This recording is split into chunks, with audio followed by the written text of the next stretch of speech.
Every new season of the FIA introduces new rules to protect Formula One drivers, but given the fatality of injuries suffered in Formula One, it begs the question, why don't Formula One cars have a closed cockpit? If that has ever crossed your mind, you should definitely probably keep watching.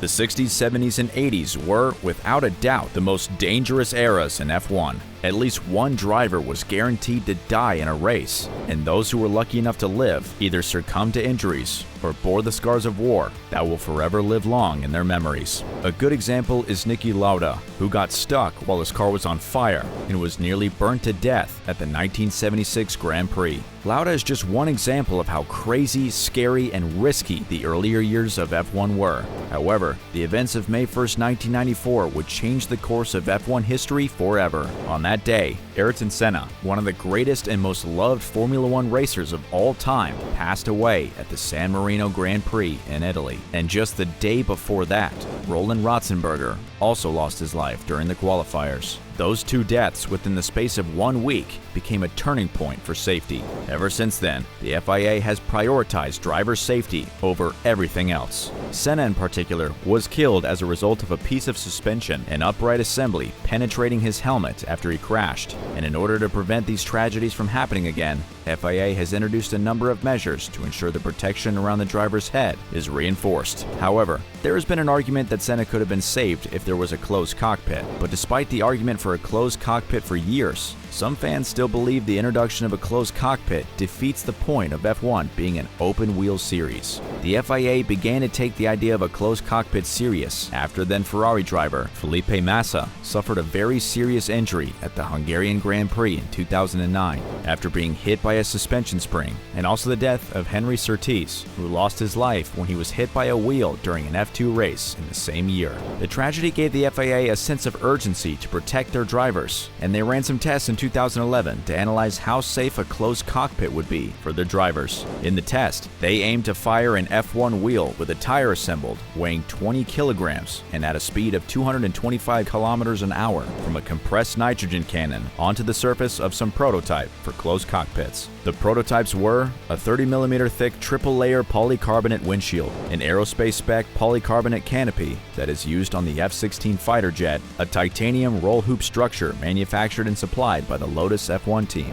The first test on the 30mm thick triple-layer polycarbonate windshield resulted in the windshield being shattered as it deflected the assembled wheel and tire. The second test proved to be successful as the canopy deflected the wheel assembly without any permanent deformation of the canopy. While the third test also performed well, it was met with some notable drawbacks as regards to structure, losing its structural stiffness. Thereafter, not much was done by the FIA, with several fans still insisting that the F1 has always been an open cockpit sport and always claiming that the prototypes put forward by the FIA were ugly. Later in 2014, following the death of Jules Bianchi at the Japanese Grand Prix 2014, two-time champion Fernando Alonso called for the rethink of the closed cockpits in the wake of Bianchi's death, which prompted the FIA to propose the introduction of the Halo. The Halo, a driver's crash protection system used in open wheel, which consists of a curved bar placed to protect the driver's head, was originally met with resistance. There were arguments that it may affect drivers' vision slightly, but since its introduction,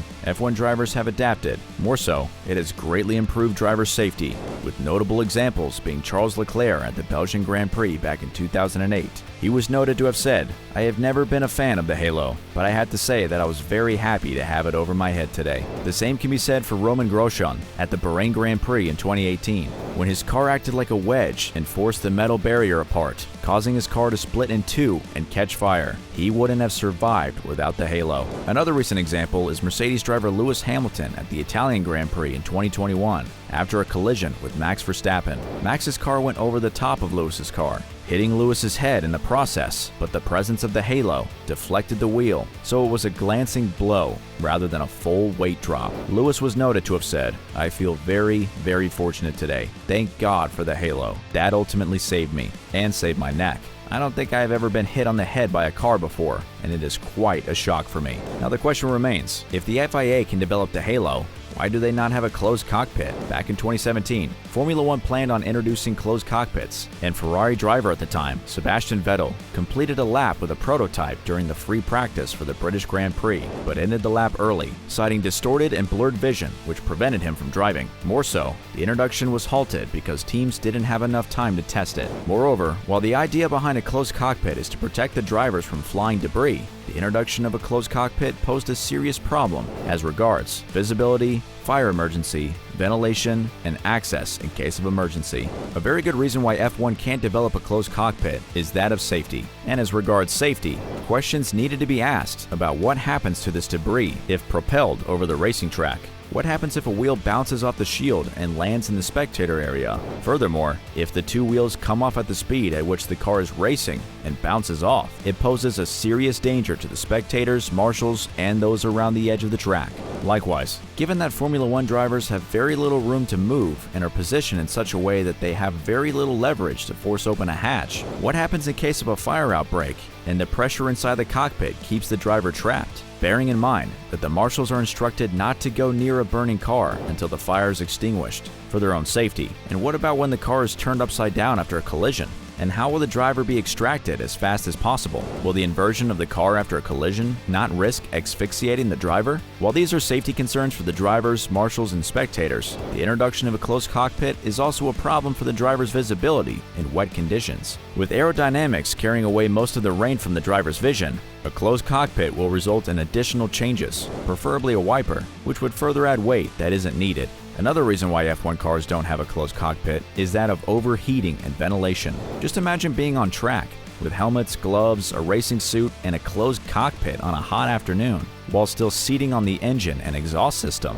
However, with these issues listed, IndyCar, another open-wheel racing motorsport, have introduced an Aeroscreen into their championship to protect the drivers. This was done after partnering with Red Bull in 2020 to design a hybrid between a canopy and the halo. The Aeroscreen is said to be able to withstand 34,000 pounds of force, and the screen was equipped with heating elements laminated into the polycarbonate canopy to prevent fogging. However, following an investigation into the Leclerc incident, the FIA described that the Aeroscreen would probably only offer about 10% of the protection that Halo offers, leaving many fans of motorsport to wonder when they're going to get an effectively closed cockpit. What are your thoughts about the closed cockpits? Do you see Formula One introducing it in the near future? Let us know what you think in the comments. Don't forget to like and subscribe. We'll see you on the next one.